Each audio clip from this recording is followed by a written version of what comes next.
Esta tarde quisiera estar hablando sobre un tema que es bien interesante y poco se habla de manera correcta.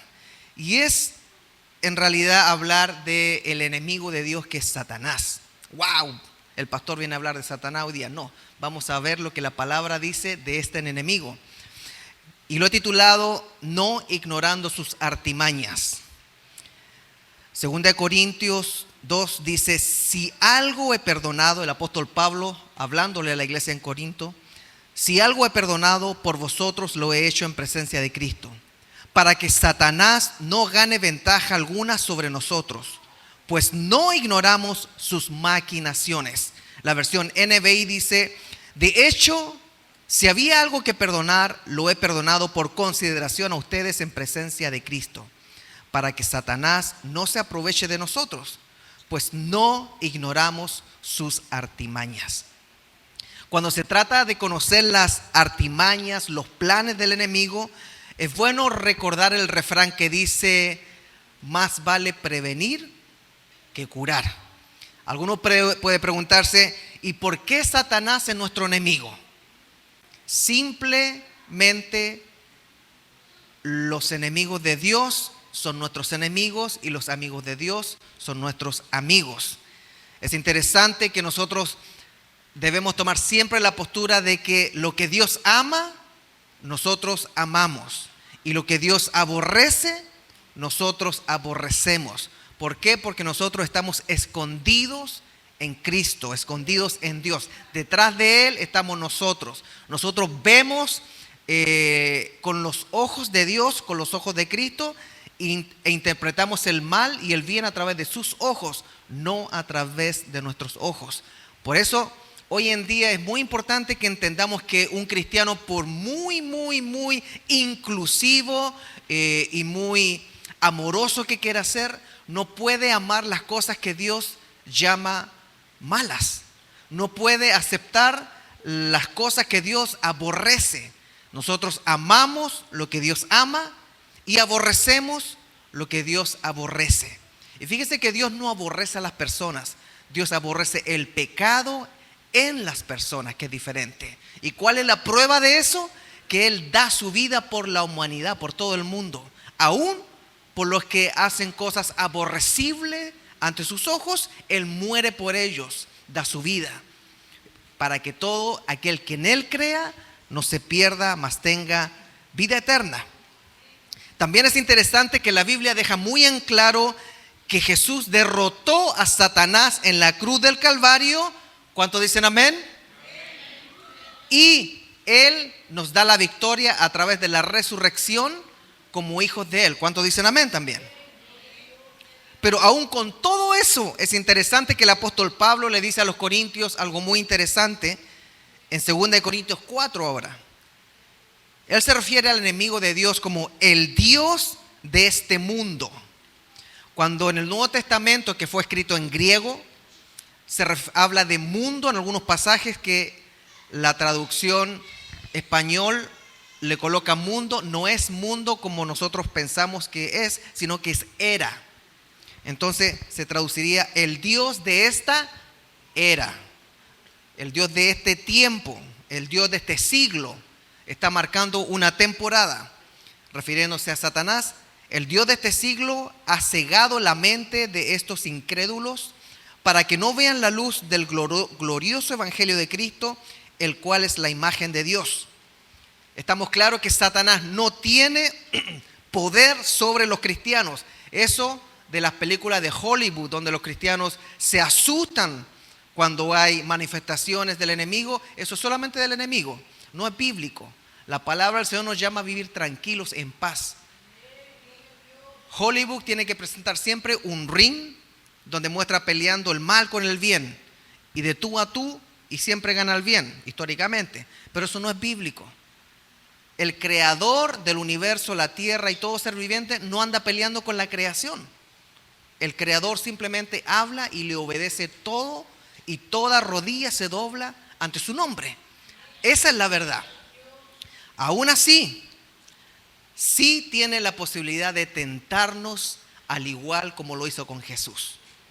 Entonces, el enemigo no tiene la capacidad de asustarnos o no debería provocar ese susto que promueven las películas, pero sí tiene la capacidad de tentarnos porque sabe por dónde cojeamos.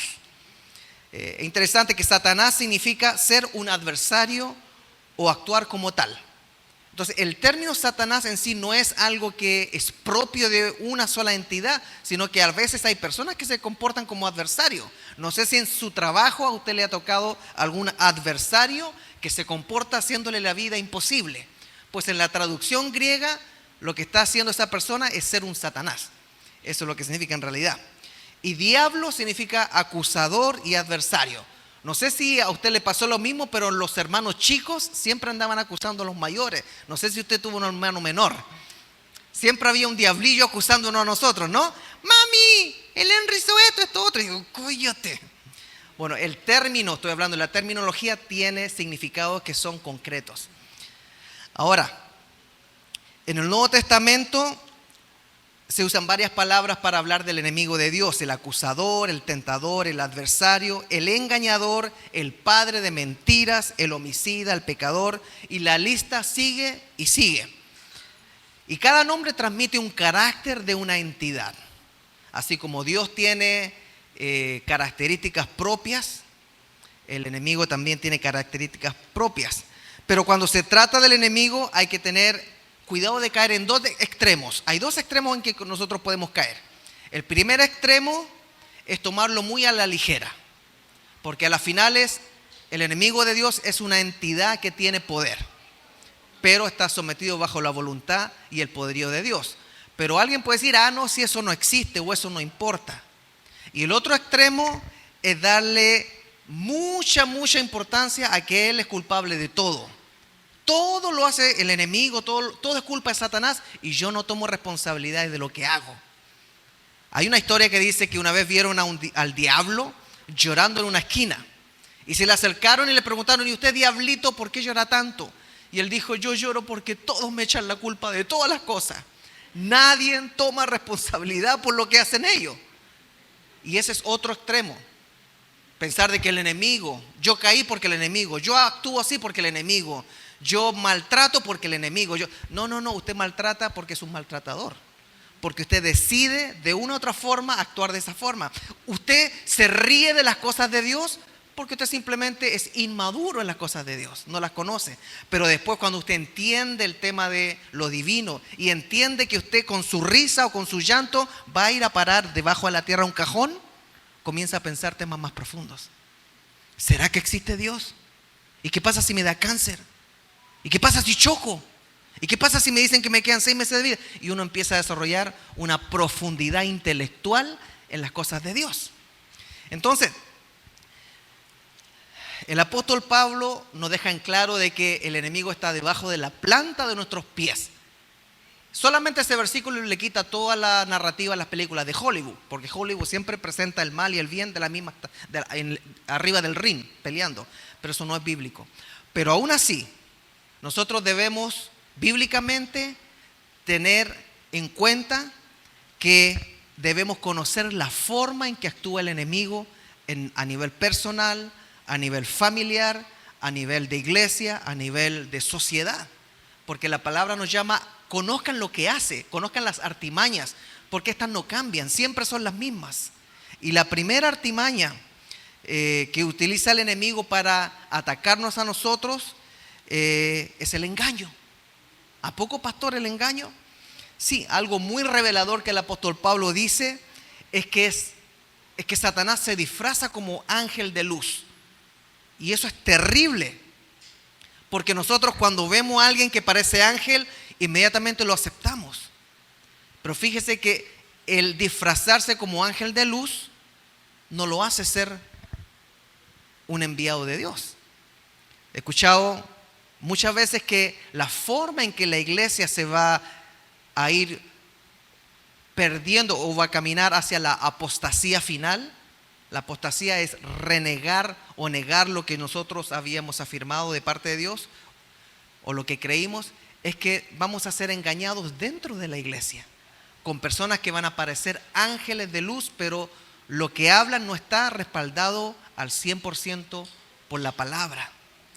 Recuerden que una verdad con 1 miligramo de mentira es una mentira completa. Dios habla verdades completas y nosotros tenemos que estar atentos porque el enemigo se disfraza como ángel de luz. Y fíjese que últimamente, en las últimas décadas, el enemigo se ha disfrazado de varias maneras en la iglesia. Doctrinalmente se le ha dicho a las personas, por ejemplo, la doctrina de la prosperidad. Si usted no da dinero, entonces usted no recibe de Dios. O si usted no pacta con Dios, yo le doy $1,000 a Dios y Él te va a dar 10,000. Eso es un disfraz que está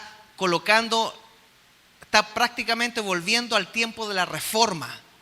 Porque en el siglo XVI, cuando Martín Lutero clavó las 95 tesis, la más profunda, la declaración más profunda era la declaración de que se estaba vendiendo la salvación con indulgencias. Y ahora nosotros estamos viendo que la gente trata de vender el poder de Dios con pactos. Eso es un ángel de luz disfrazado que no conoce de que nosotros debemos dar de gracia lo que hemos recibido por gracia. No conoce que la iglesia sí tiene una forma de organizarse, que es a través de las ofrendas, a través de los diezmos, cuando las personas han madurado y desean hacer eso, desean apoyar una obra, es bíblico desarrollar esa forma. Pero hay un límite, y el límite se llama el presupuesto de la iglesia, el límite se llama la cantidad de personas que están en un lugar, y no por eso yo voy a manipular la palabra para conseguir otro fin. Eso es un ángel de luz disfrazado. Y peor, dice que también sus demonios se disfrazan de siervos de justicia. Leamos 2 Corintios 11. Y no es de extrañar, ya que Satanás mismo se disfraza de ángel de luz. Por eso no es de sorprenderse que sus servidores se disfracen de servidores de justicia. Su fin corresponderá con lo que merecen sus acciones. Fíjese que el circuito principal con el cual Satanás engaña a la humanidad son las religiones. ¿Por qué? Porque es a través de las religiones donde el enemigo puede cegar la mente de las personas y dirigirla hacia diferentes dioses. Porque algunos piensan que cada uno tiene derecho a creer lo que quiera en cuanto a fe.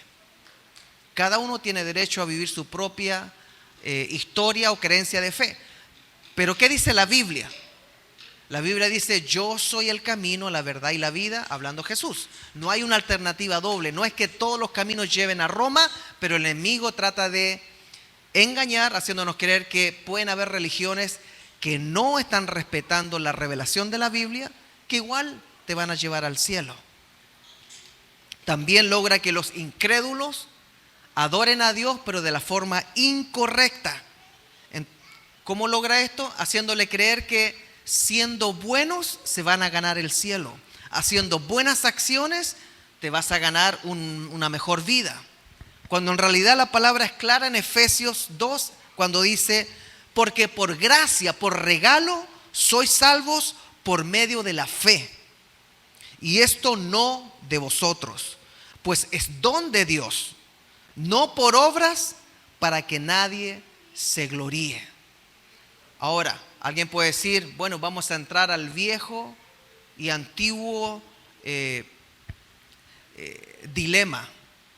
¿Cuánto importan las obras o es solo por fe?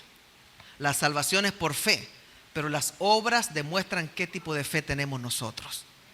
No es al revés. También Satanás engaña a los cristianos por medio de falsos maestros. Y lo terrible es que estos falsos maestros utilizan la Biblia.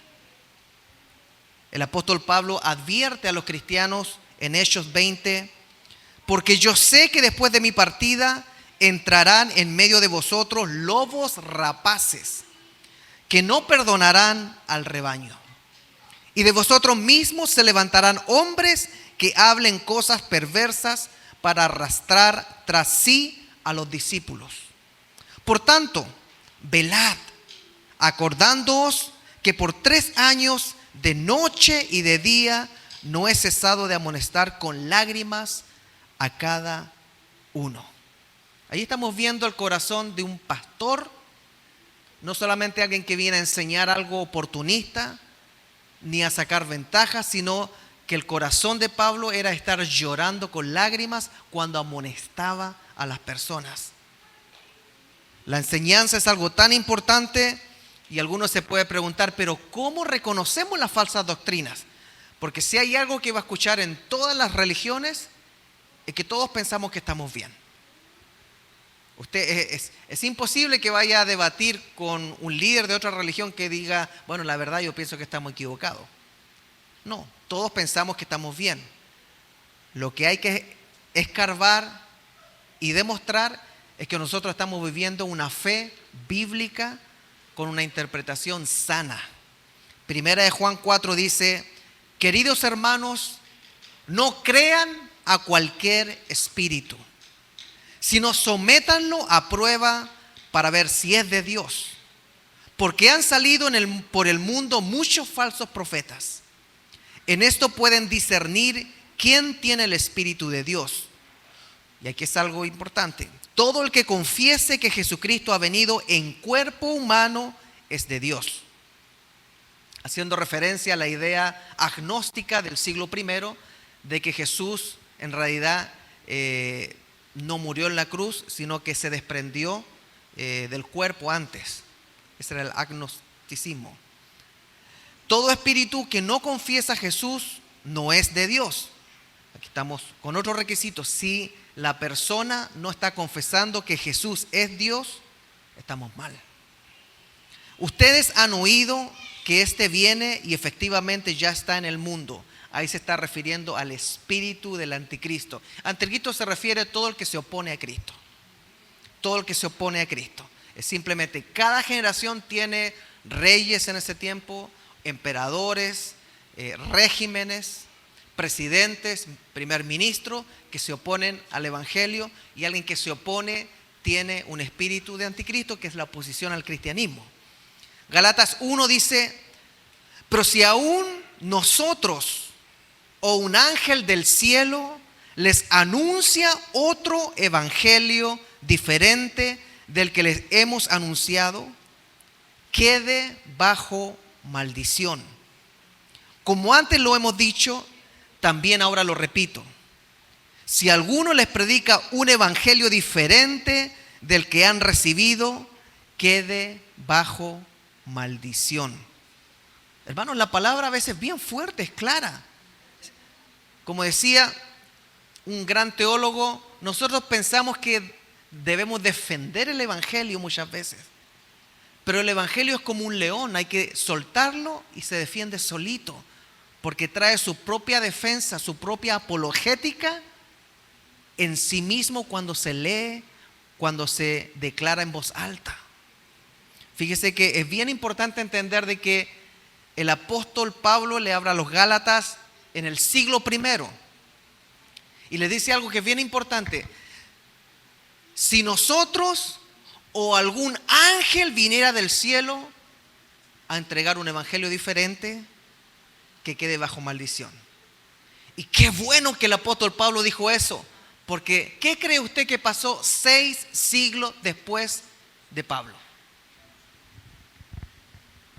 Precisamente 6 siglos después, en el año 610, el Islam aparece y declara que vino el ángel Gabriel a entregarle un nuevo evangelio a Mahoma. Y ese evangelio se lo dictó a los oídos y lo empezó a escribir el profeta Mohammed o Mahoma, que es el mismo, y nació unas buenas nuevas. Evangelio significa buenas nuevas, una nueva interpretación de Dios en la cual atacaba toda la historia de los israelitas y en la cual atacaba a los cristianos que ya tenían 6 siglos de existir. Qué interesante que el apóstol Pablo previno eso. En el Corán, que según dice el Islam, fue la palabra que le entregó el ángel Gabriel a este árabe, se ataca a la Trinidad, se ataca la divinidad de Jesús. Eso aparece en la cita de Surán, An-Nisa 4:171. Y subraya la idea de que Jesús es solamente un profeta y no es el Hijo de Dios, atacando directamente la Trinidad.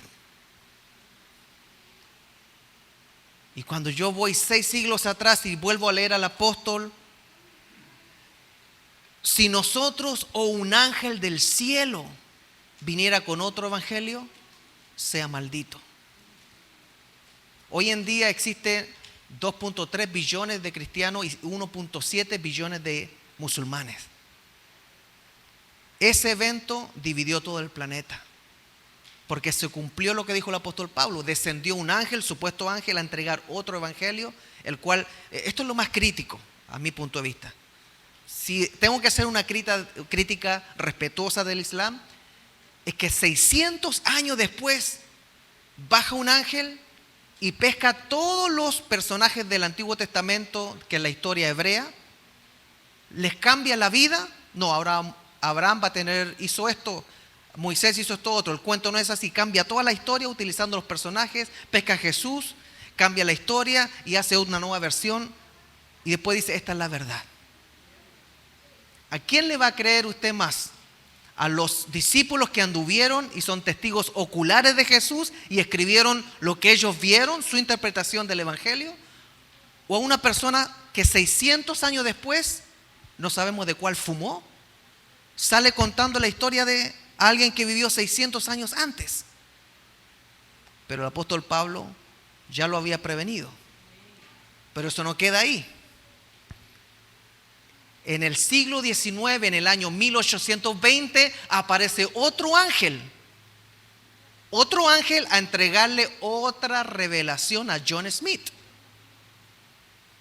Y aquí la cosa se vuelve a repetir.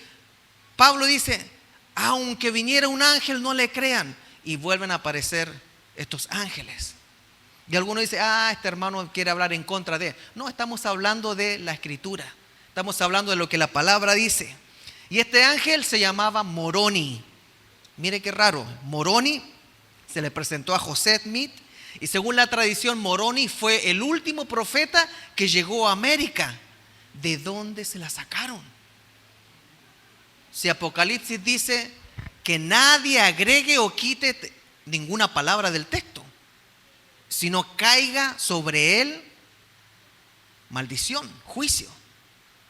Entonces, lo que dijo el apóstol Pablo, que si a un ángel viniera, se ha cumplido, pero han nacido movimientos los cuales la base de ello la destruye la propia palabra del Señor.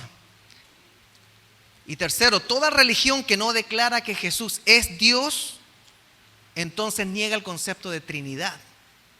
Y fíjese que la Trinidad es algo que no se puede explicar con la mente humana. ¿Por qué? Porque Dios en sí no es papá de Jesús como nosotros entendemos el concepto de papá. Según Juan 1:1, Jesús ha existido desde el principio de la eternidad, es eterno. Jesús, en el principio el verbo estaba con Dios y el verbo era Dios. Entonces, la definición cristiana histórica de la Trinidad es esta: Dios es un ser en 3 personas. Ahí no trate de arreglarlo, pero fíjese, las religiones que tienen otro concepto es el judaísmo. Cuando vemos a Israel y nosotros nos late el corazón por amor a Israel, por toda la historia, debemos recordar que el judaísmo no cree en la Trinidad. Ellos solamente se enfocan en lo que nosotros identificamos como el Padre, que es la revelación de Dios en el Antiguo Testamento. Los testigos de Jehová no creen en la Trinidad. No creen en Jesucristo como parte de la palabra Jesucristo es Dios. Los unitarios no creen en la Trinidad. Los mormones, aunque dicen creer en Jesucristo, los mormones dicen de que la Trinidad no es una, sino que son 3 personas diferentes. Y eso va en contra del Shema Israel, Dios uno es. Dios siempre ha sido uno. Por eso cuando estaba creando en Génesis, dijo, hagamos al hombre a nuestra imagen y semejanza. No dijo, mándenle un texto a Jesús para que venga y se entere de lo que yo estoy haciendo. En el principio la tierra estaba desordenada y vacía. ¿Y qué es lo que se movía sobre la faz de la tierra? El Espíritu de Dios se movía sobre la faz de la tierra. O sea, en Génesis estaba la Trinidad de una manera no lógica, porque la lógica nos sirve para entender lo que está fuera del tiempo y de lo físico. Recuerden que Dios creó los planetas, el universo, y ahí nace la materia, por ende nace el tiempo cronológico, nacen los días, ya que la Tierra gira en su eje, se crea el día de 24 horas, ya que los planetas giran alrededor del Sol, se crean las 2 estaciones. Dios está fuera del tiempo. Entonces, cuando nosotros queremos entender lo que es la Trinidad, no vamos a entenderlo. Solamente debemos recibir la revelación bíblica, que es Dios Padre en el Antiguo Testamento, Dios Hijo llegando como la profecía en los Evangelios, y Dios Espíritu Santo quedándose con la iglesia cuando Jesucristo ascendió para estar intercediendo por usted y por mí. Ahora, también está el hinduismo y el budismo, que son religiones orientales que buscan la autorrealización. Es bonito la autorrealización, pero debemos recordar que el que creó el universo dijo: yo soy el camino, yo soy la verdad y yo soy la vida. Entonces no es un asunto de los cristianos, es un asunto del creador del universo, que dijo: yo soy el que soy. Segundo, ¿cómo podemos comenzar a entender las tácticas del enemigo? El objetivo de Satanás es impedir que los cristianos conozcan a Dios. Miren, yo le voy a preguntar a todas las que son mamás: ¿cuántas son mamás aquí? Fíjense que las mamás como que conocen a las hijas y a los hijos. Como que las mamás se sospechan cuando a la hija o al hijo le puede gustar cierto chico o chica. Y fíjese que si una mamá se sospecha que a su hijo le puede gustar cierta chica, se puede proponer que el hijo no la conozca. Porque la mamá como que sabe que no, este chiquillo cuando la vea, yo sé cómo le gustan, va a quedar pero con la boca abierta. Y la mamá se hace la campaña completa para que no se conozcan, no estén solos, no hablen, nada. Cualquier semejanza es solo coincidencia. Pues el enemigo de Dios lo que hace es evitar que nosotros conozcamos a Dios, porque sabe que nos vamos a ver atraídos hacia nuestro Creador. El enemigo sabe que hay parte de Dios en nosotros. Por eso se dijo en Génesis: hagámoslo al hombre a diferencia de los animales. ¿Cómo es eso? El hombre, como la raza humana, hombre, mujer, es creado a imagen y semejanza de Dios. Y no se refiere a tener 2 ojos, orejas, nariz. Se refiere a tener un corazón que siente como Dios. Un corazón que tiene las cualidades, los atributos de Dios, que es amor, benignidad, misericordia, justicia. Entonces, una táctica del enemigo es simplemente impedir a toda costa que la hermana o el hermano conozca más a Dios. ¿Cómo se hace eso? Génesis 3:1. Satanás le dice a Eva: así que Dios les ha dicho a ustedes que no coman de ningún árbol del huerto, cambiando y manipulando las verdades. Dios nunca le dijo a Adán y Eva que no podían comer de ningún árbol. Era de todos los árboles pueden comer menos de uno. Podrían haber sido miles de árboles. Yo no creo que Dios era codo cuando diseñó el menú. Imagínense, usted va a McDonald's o va a Panda Express y por lo menos tiene 5 combos, ¿no? ¿Cuántos combos cree que tenía Dios para Adán y Eva? Dios no es mezquino, mira el universo. Solamente le había dicho, mire, de este no coma, el árbol de la ciencia del bien y del mal. Pero cuando llega el enemigo, tergiversa. Y esa es la forma en que el enemigo trata de hacernos creer que nosotros no debemos escuchar o seguir la voz de Dios, cambiando el sentido o el significado de las palabras, desafiando el orden para que nosotros desafiemos la autoridad de Dios. Y como consecuencia terminamos mal. Dígame, ¿cuándo le va a usted bien al irse en contra de una autoridad justamente establecida? ¿Cuándo le va bien? ¿Le fue bien cuando usted se fue en contra de sus padres, que actuaban con justicia? ¿Nos va bien si nos vamos en contra de la policía cuando actúa con justicia, como debe ser? ¿Nos va bien o no? Palos, balas. ¿Nos va bien cuando nos vamos en contra de los profesores? Porque somos flojos. ¿Nos va bien cuando nos vamos en contra del respeto a la propiedad privada y nos queremos hacer propio lo que es de otra persona? Eso es lo que trata de hacer el enemigo, hacernos creer que nosotros podemos entender las cosas de otra forma. Lo más interesante es que la táctica no ha cambiado hasta el día de hoy. Satanás sigue intentando lograr que nosotros dudemos.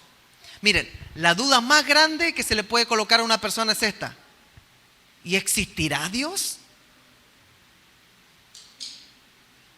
Así como también cuando una persona ha atravesado por mucho sufrimiento se llega a preguntar, ¿existirá el amor?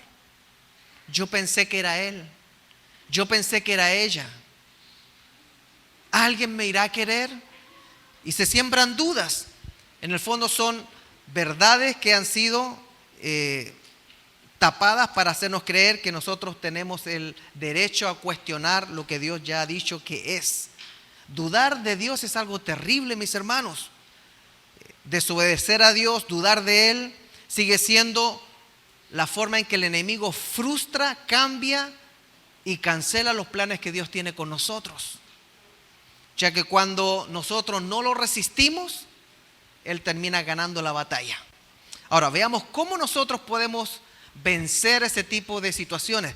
¿Qué hubiera pasado si Eva le hubiera dicho, un momento, serpientonta? Yo puedo comer de todos los árboles, tengo un menú de 7,800 árboles que son riquísimos.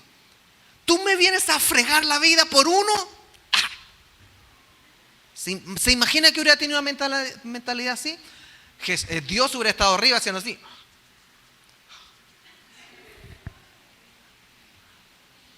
¿Cómo se siente una mamá o un papá cuando su hijo teenager, cuando los amigos le están diciendo, ay, tu vieja es re fome, oye, pesada, antipática?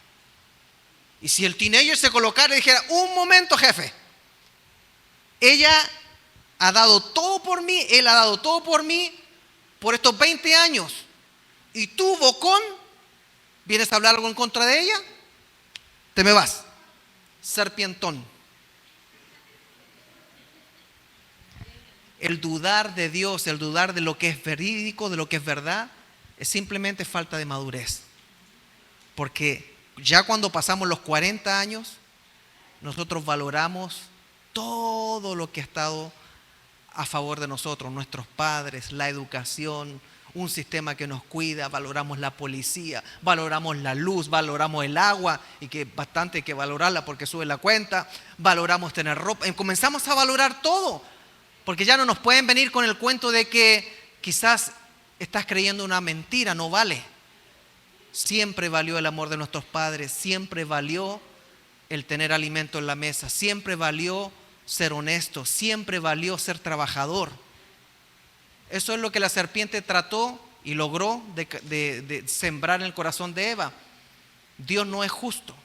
Él no quiere que ustedes sean como dioses, porque el día que coman de ese árbol serán, pero como Él. Really. Yo de adolescente muchas veces quise ser como un papá para quitarle la autoridad a Él, y siempre me fue mal. Y fíjese que ahora de adulto yo quiero ser como papá en lo bueno y copiarlo a Él en todo lo bueno que hizo. Ya no tengo esas actitudes de inmadurez, porque no me viene una serpiente a decir lo contrario ahora después de que ya he madurado. Santiago 4:7 nos da la receta para vencer esa voz que llega a decirnos: rebélate, haz esto otro. Y es simple: someteos pues a Dios, resistid al diablo y huirá de vosotros. Mire qué interesante, cómo se vence los planes del enemigo, las artimañas, simplemente sometiéndonos a Dios, resistiendo al diablo. ¿Cuántos pueden decir, yo sé que la guerra espiritual no es andar haciendo estas locuras modernas con que salen maestros, profetas, pastores, de que tienen que salir afuera a tirar agua bendita por lo menos, o andar desafiando a demonios? Es simplemente pórtese de acuerdo a cómo la palabra nos llama a comportarnos. Sometámonos a la palabra y el diablo huirá de vosotros, porque este está haciendo las cosas bien. Este ama a Dios por sobre todas las cosas, honra a su padre y a su madre, no es flojo, sino que se dedica a trabajar, porque los proverbios dicen que es la flojera la que atrae la pobreza. Y cuando ve a una persona que está haciendo las cosas bien, bueno, no tengo por dónde entrarle. Ni siquiera se le ocurre presentarle un amiguito o amiguito para que sea infiel, porque este es un hombre y este es una mujer de palabra. Porque leyó en la Biblia cuando dice que tu sí sea sí y tu no sea no. Y cuando dijo sí en el altar, se lo tomó en serio. Entonces, la mejor forma es someternos a Dios, resistiendo lo que va en contra de la palabra, y el enemigo tendrá que huir. Ahora, otra táctica del enemigo es atacar por medio de la debilidad. ¿Cuántos de los que están aquí tienen debilidades? A ver, acompáñenme. Qué bueno. Al ratito voy a llamar a los que no tienen para que me den la receta. Les voy a pedir un autógrafo. Por favor, fírmenme la Biblia, porque va a ser la primera persona que conozco que no tiene debilidades. Todas las personas tienen puntos débiles. Todos tenemos áreas débiles. Es parte de la vida cristiana y es parte de la santificación progresiva. Ahora, en Génesis vemos la flaqueza o la debilidad de Eva. ¿Cuál cree usted que fue la debilidad de Eva? Génesis 3:5 dice: sino que sabe Dios que el día que comáis de él, del árbol prohibido, serán abiertos vuestros ojos y seréis como Dios, sabiendo el bien y el mal. Querer ser como Dios, usurpar el trono, usurpar el lugar. El enemigo estaba volviendo a repetir lo que la Biblia narra que fue su caída, cuando él dijo: subiré hasta el trono, hasta el monte, y me sentaré en el lugar más alto, usurpando el trono. Es querer ser como nuestra autoridad. El punto, y yo creo que no es de Eva, el punto débil de Eva fue querer ser más grande. ¿Cuántos de los que están aquí quieren ser más grandes? Yo quisiera, el otro día me midieron, ya voy para abajo, no voy para arriba, no sé qué está pasando. Después de los 40 ya uno empieza a crecer para abajo. Es ahí donde vale decir que la altura se mide de la cabeza al cielo. O sea, más chico, más la distancia de la cabeza al cielo. Bueno, ¿cuántos de los que están aquí quieren ser más grandes? Pues fíjese que en el afán de ser más grande es que nosotros nos perdemos de Dios. Nos distanciamos de Dios, desobedecemos a Dios. ¿No será que esa artimaña todavía sigue en efecto? Al igual que Eva, nosotros podemos caer cuando nos enfocamos en las cosas que no tenemos y llegamos a pensar que seguramente a Dios no le importa. Entonces yo voy a buscar mi manera para que se me abran los ojos. Dudar de la sabiduría de Dios es una cosa tremenda. Dudar del beneplácito, de la buena voluntad de Dios es una cosa tremenda. Amada iglesia, dudar del amor de Dios es una cosa tremenda.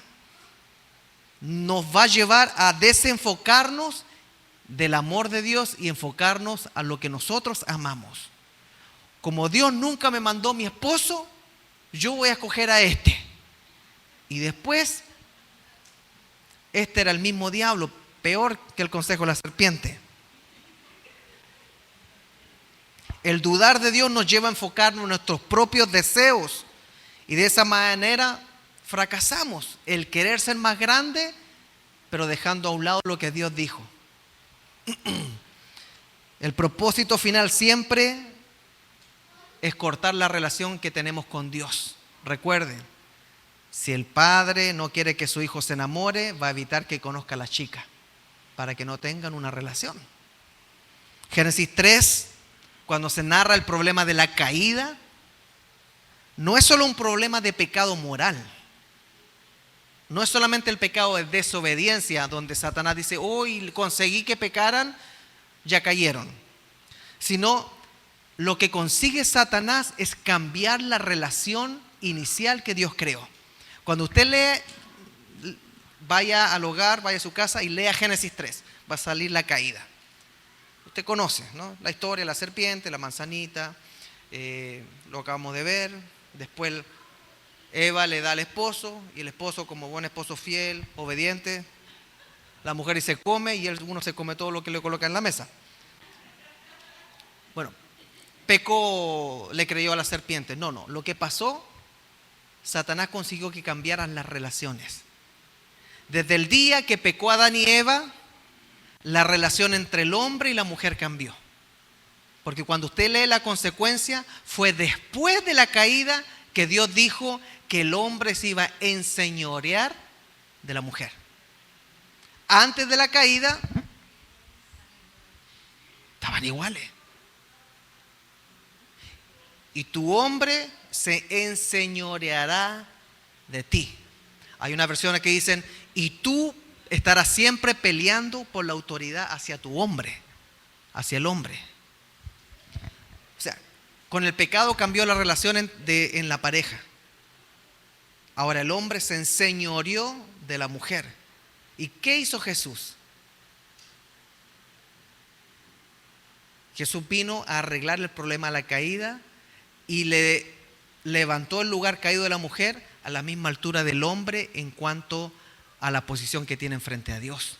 Dice, ya no hay hombre ni mujer, ni esclavo ni libre, ni judío ni griego, sino que ahora volvemos a ser como antes, donde Dios a todos los ve como creación relacional con Él. ¿Qué otra cosa cambió con la caída de Eva?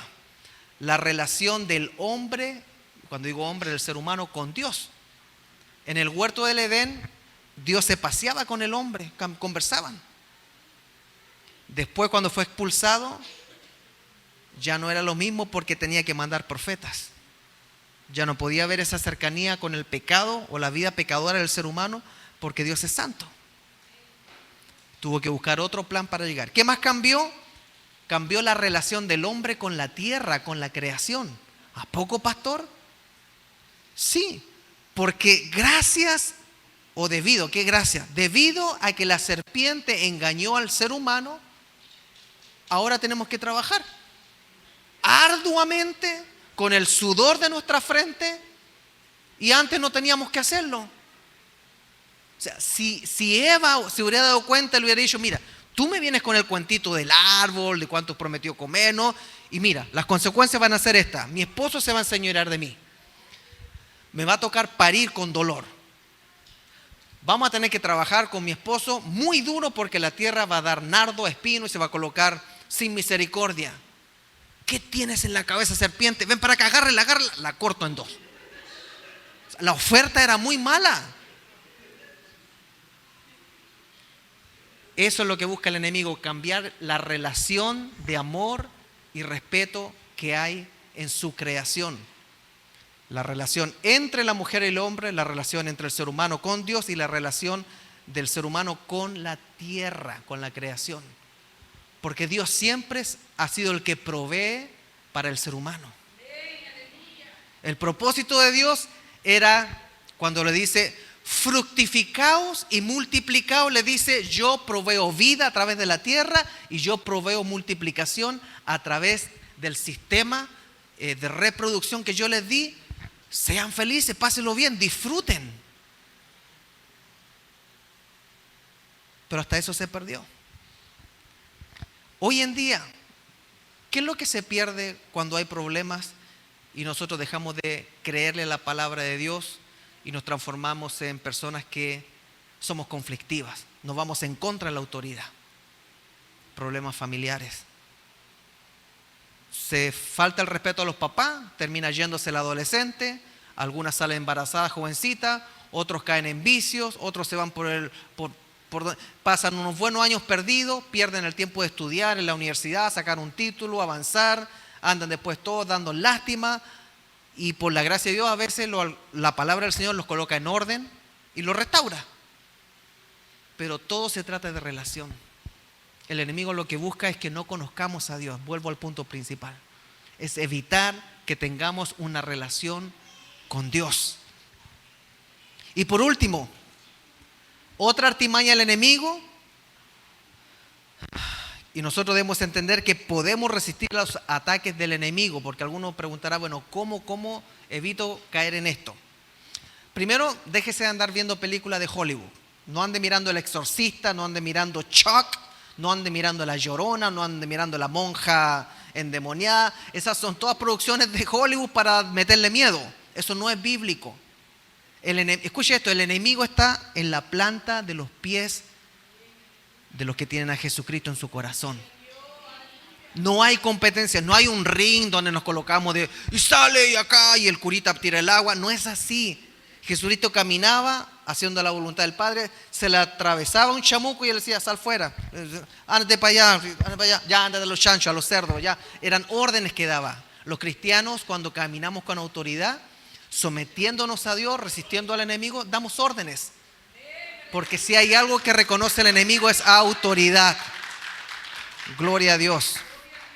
Entonces, ¿cómo podemos resistir los ataques? Fíjese que la respuesta está en Jesús. Rápidamente, antes de comenzar su ministerio, Jesús fue llevado al desierto, pongan atención, por el Espíritu Santo. Y en el desierto fue tentado. ¿A poco? Sí, fue tentado. Y en este periodo de tiempo nos mostró cómo debemos enfrentar al enemigo y cómo podemos vencerlo. La intención de Satanás fue descalificar a Jesús desde el principio, descalificarlo como lo que era, el Hijo de Dios y Dios mismo. Y para lograr eso se centró en 3 áreas. La primera área es de las necesidades físicas, de las necesidades personales, lo físico. La segunda área, en las posesiones que puede tener una persona. Le dijo, todo esto puedes lograr. Y el poder. Y tercero, el orgullo. Herir el orgullo de las personas. La táctica que utilizó Jesús para vencer al enemigo, ¿cuál fue? Citar la Biblia, citar la palabra de Dios. ¿Se imagina que Eva le hubiera contestado con la palabra de Dios? Pastor, en ese tiempo no había Biblia, no habría escritura. Pues Eva podría haberle dicho, de todos los árboles podemos comer, menos de uno. Tontito, que eres estúpido que no entiendes. Pues podría haber retado a la serpiente, ¿no? O a usted, si uno se enfrenta con una entidad demoníaca, uno no se va a poner a razonar con ellos. Te me vas fuera, chao. Donde está la luz no puede haber tiniebla. Aquí se encendió la luz, aquí está Cristo, la verdad, la resurrección, la vida. Bueno, en este caso, la forma en que Jesucristo nos enseña a vencer las tentaciones no es colocándonos, uy, que no la voy a pasar hoy día, que no la voy a pasar hoy día, que no me hable hoy, que no me hable hoy, que no me hable hoy, voy a bloquearlo. No, intente eso, puede servir. Pero la serpiente siempre termina consiguiendo el número. La serpiente siempre se arregla para conseguir el número, sí. Ay, no lo quiero ver, no lo quiero ver, que mi corazoncito se va a dañar, mi corazón. No. Lo que uno tiene que hacer, y escuchen, no estoy bromeando, conocer la palabra. Si usted está muy enamorado de alguien que sabe que no es un hijo de Dios y que es un hijo del diablo, porque no tiene Cristo en su corazón, usted repita, engañoso es el corazón del hombre, engañoso es el corazón del hombre, engañoso es mi corazón, más que toda cosa. ¿Qué cosa más? No, ¿en qué voy a confiar? En su palabra.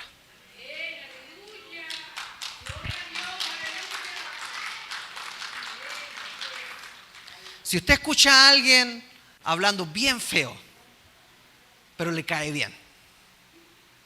Que es macanú, es chévere, pero habla con un lenguaje horrible. Usted no ande condonando ni aceptando a esas personas como para hacerlas sus héroes. Simplemente recuerde que de la abundancia del corazón habla la boca. De la abundancia del corazón habla la boca. De la abundancia del corazón habla la boca. Ni que sea muy, muy chévere, muy, muy cool. Este hombre, esta mujer tiene su corazón enfermo. Y la palabra nos va dando salidas. Cuando de repente andamos con ganas de estirar la mano así, no robarás, no robarás, no robarás. Corta.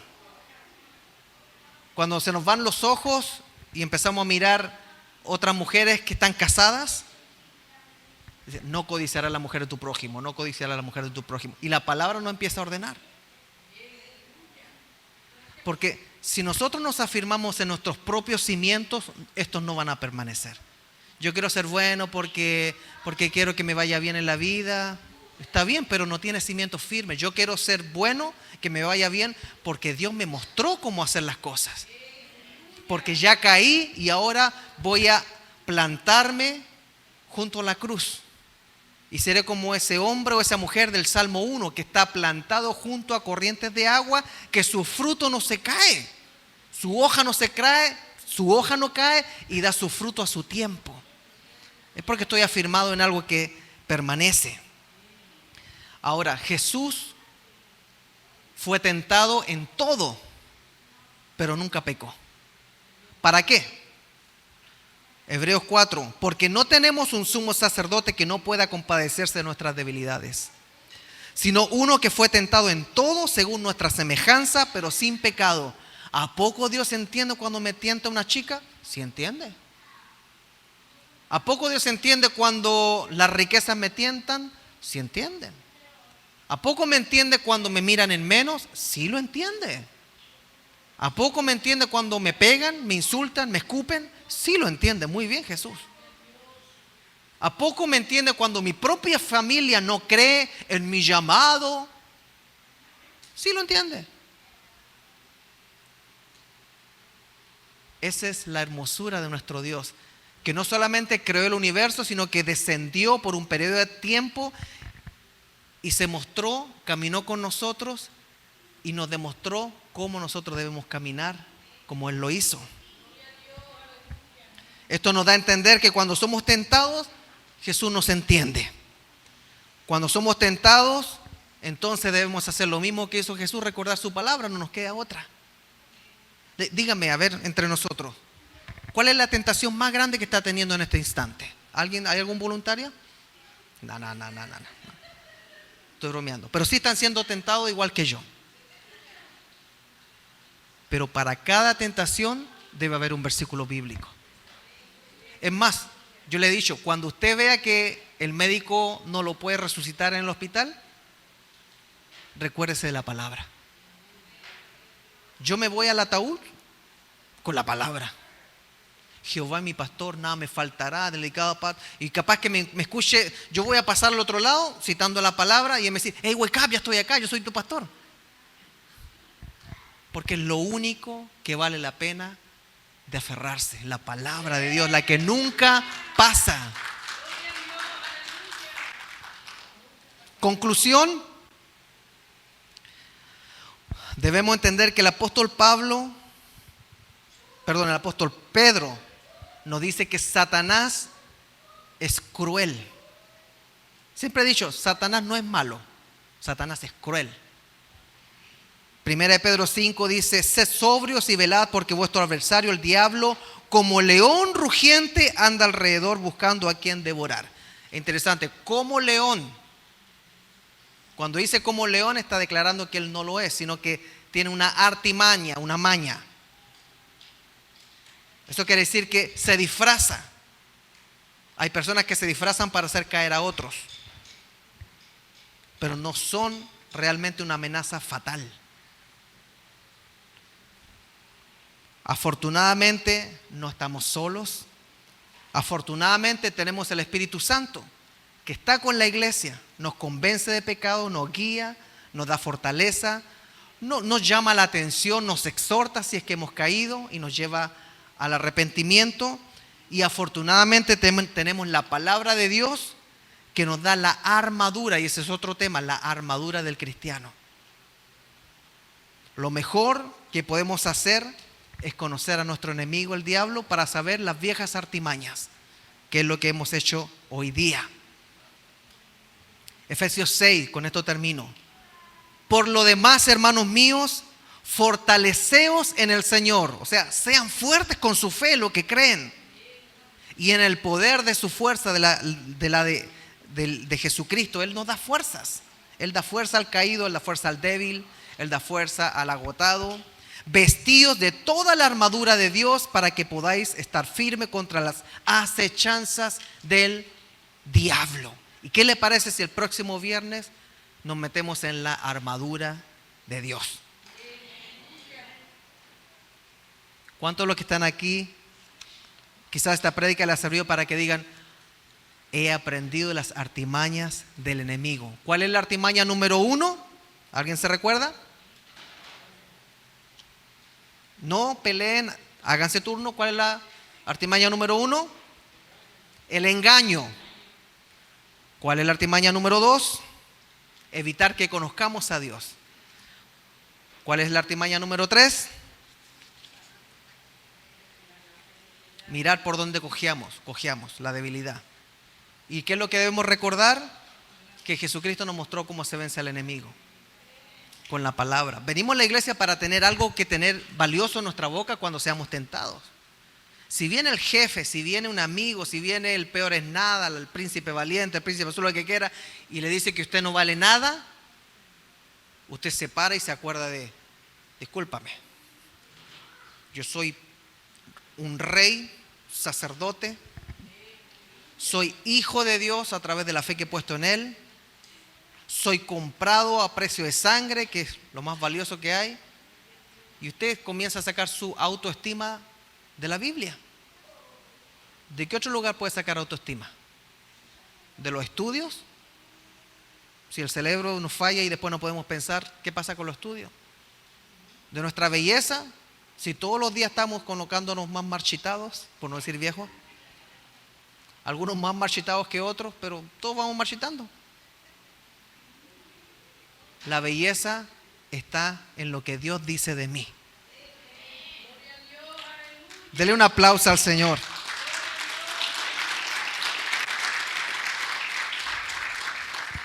Yo quisiera terminar con una oración pidiéndole al Señor que el enemigo no nos engañe más. Que no nos engañe más. Que ya no venga con engaños baratos. Que nosotros sepamos cómo diferenciar cuando el enemigo está tratando de hacerme caer en un área débil. Que nosotros sepamos diferenciar cuando nos están vendiendo la pomada, como decimos. Pero para eso se necesita conocer la palabra. ¿Y sabe qué? Usted lo está haciendo viniendo los viernes a la iglesia. Porque es muy difícil que a usted le vayan a vender una falsa pomada cuando usted ya conoce la palabra del Señor. Dios es un Dios de paz. Dios es un Dios de amor, de tranquilidad. Y la riqueza no da la paz. ¿De qué le sirve al hombre ganar todas las riquezas del mundo y perder su alma? Dios quiere una iglesia que tenga paz y que sea resistente a los ataques antiguos del enemigo. ¿Qué le parece si somos nosotros esa iglesia? Pongámonos de pie, por favor.